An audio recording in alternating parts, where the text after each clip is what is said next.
এজন বলিউডৰ অভিনেতা যদি সুৰক্ষিত নহয় তেনেহলে সাধাৰণ লোক কেনেধৰণে এইখন ভাৰতবৰ্ষত সুৰক্ষিত থাকিব। আজি কথা পাতিবলৈ গৈ আছো এজন অভিনেতাৰ ওপৰত আক্ৰমণ কৰা হয় সংকটজনক অৱস্থাত তেওঁক হস্পিটেলত ভৰ্তি কৰোৱা হয়।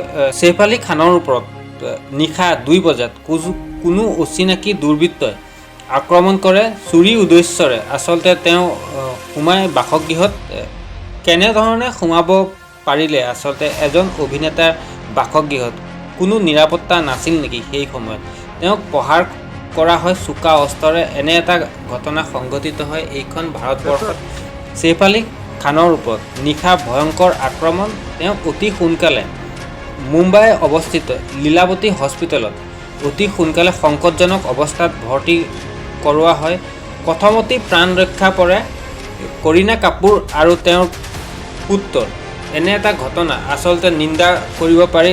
আচলতে ভাৰতবৰ্ষত যেতিয়া এজন অভিনেতা সুৰক্ষিত নহয় তেনেহলে সাধাৰণ লোক আচলতে কেনেধৰণে সুৰক্ষিত থাকিব তাকে ভিডিঅ'টোৰ জৰিয়তে আজি সুধিবলৈ বিচাৰিছোঁ, যাতে এজন যদি অভিনেতাই সুৰক্ষিত নহয় সাধাৰণ লোকসকল কেনেধৰণে সুৰক্ষিত থাকিব।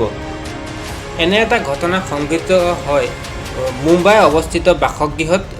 বান্দাৰ যি বাসগৃহ আছে তেওঁ সেই বাসগৃহত তেওঁক আক্ৰমণ কৰা হয় নিশা। আচলতে ঘটনাটো নে চুৰি উদ্দেশ্য আছিলে নে আন কিবা আছিলে, ৰহস্য আঁৰত আছে। ইয়াৰ তদন্তৰ আঁৰত ফলত আচলতে ওলাব সকলো তথ্য যে এয়া অকল চুৰিকাণ্ড আছিল নে বেলেগ কিবা ৰহস্যৰ আঁৰত আছে। এজন অভিনেতাৰ ওপৰত নিশা আক্ৰমণ কৰা হয়, তেওঁক প্ৰাণে মৰাৰ চেষ্টা কৰাৰ নিচিনা এটা ঘটনা হয়, কিয়নো কথমপি প্ৰাণ ৰক্ষা পৰে কৰিনা কাপুৰ আৰু তেওঁৰ পুত্ৰৰ। এনে এটা ঘটনা নিন্দা কৰা দৰকাৰ, কিয়নো এইখন ভাৰতবৰ্ষত যেতিয়া এজন অভিনেতা সুৰক্ষিত নহয় তেনেস্থলত এজন সাধাৰণ লোক কেনেধৰণে সুৰক্ষিত থাকিব কমেণ্টত জনাবলৈ নাপাহৰিব যে যেতিয়া এজন অভিনেতাই এইখন ভাৰতবৰ্ষত সুৰক্ষিত নহয় তেনেস্থলত এজন সাধাৰণ লোক কেনেধৰণে সুৰক্ষিত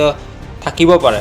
এইজন অভিনেতাক আচলতে প্ৰাণে মৰাৰ চেষ্টা হৈছিল নে চুৰিকাণ্ড সংঘটিত কৰিবলৈ আহি চোকা অস্ত্ৰৰে প্ৰহাৰ কৰি আঘাতপ্ৰাপ্ত কৰিলে তেওঁক। এনে এটা ঘটনা সংঘটিত হয়। তেওঁক মুম্বাই অৱস্থিত লীলাৱতী হস্পিটেলত অতি সোনকালে সংকটজনক অৱস্থাত ভৰ্তি কৰোৱা হয়। এতিয়াও সংকটজনক অৱস্থাত আছে। ভিডিঅ'টো শ্বেয়াৰ কৰিবলৈ নাপাহৰিব, কিয়নো সাধাৰণ লোক কেনেকৈ সুৰক্ষিত হ'ব এইখন ভাৰতবৰ্ষত যেতিয়া এজন অভিনেতাই সুৰক্ষিত